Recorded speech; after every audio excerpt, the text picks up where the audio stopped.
Empathy is one of the most transformative skills we can develop. It's more than just understanding someone's feelings. It's about fostering connection, resolving conflicts, and building trust. But did you know that your ability to empathize can also be influenced by your personality, including your MBTI type? Stick around because we're not only diving into what empathy looks like in action, but we're also exploring how your MBTI type can shape your approach to empathy and even your challenges with it. Let's start with the basics. Empathy is the ability to understand and share someone else's feelings, but it comes in different forms. Cognitive empathy is about understanding someone's perspective, while emotional empathy is about sharing in their feelings. Then there's compassionate empathy, where you feel their pain, but also take action to help. Think of empathy as a bridge. It connects you to someone else's emotional world. And the more you practice crossing that bridge, the stronger your relationships become. Let's say your friend is upset. Empathy doesn't mean immediately offering solutions or advice. Instead, it means being fully present. Instead of saying, "It's not a big deal," try saying, "That sounds overwhelming. Do you want to talk about it?" The key here is validation, not fixing. And sometimes the most empathetic thing you can do is simply sit with them in silence. Your presence alone can say, "I'm here for you," louder than words ever could. Now, what about during confrontation? Empathy can feel almost impossible when emotions are high, but here's the secret. Empathy starts with curiosity. Ask yourself, what might they be feeling right now? Instead of reacting defensively, try responding with something like, "I can see you're really upset. Can you help me understand what's going on?" This doesn't mean you have to agree with them, but it shifts the conversation from blame to understanding. It's amazing how much calmer a conflict becomes when empathy is part of the equation.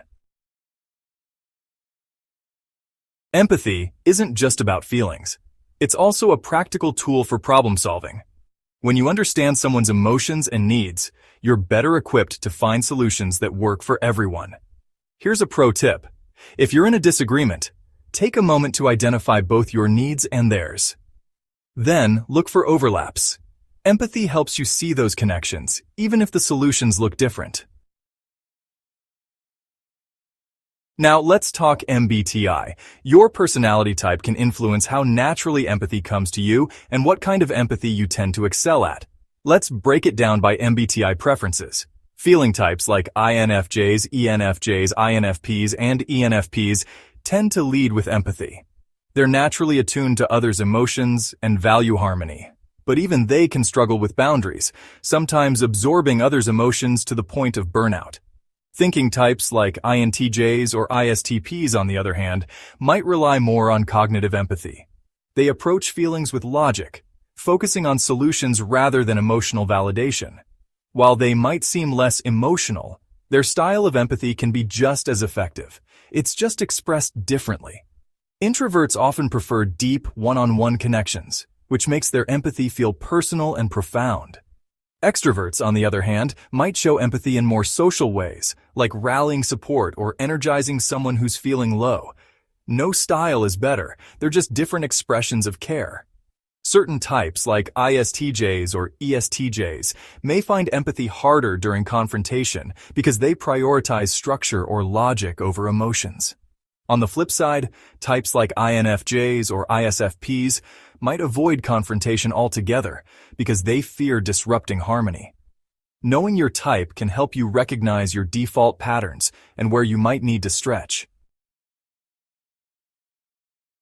Want to figure out where you're at with empathy? Ask yourself these questions.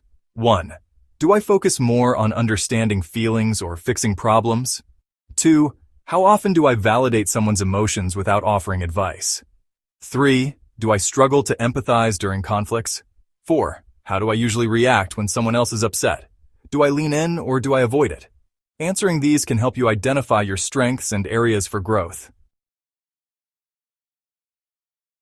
Remember, empathy isn't a fixed trait, it's a skill. If you feel like you're not naturally empathetic, don't worry. Every small step, like listening more or asking thoughtful questions, strengthens your empathy muscle. And if you're someone who feels deeply empathetic already, make sure to take care of yourself. Empathy is powerful, but it's also draining if you don't set boundaries. Empathy isn't just about connecting with others. It's about understanding yourself too. By knowing your MBTI type, you can better understand how you give and receive empathy, where you might struggle, and how to grow. So, how will you practice empathy today? Let me know in the comments which part of this resonated with you the most. Don't forget to like, share, and subscribe for more insights on personality growth and relationships.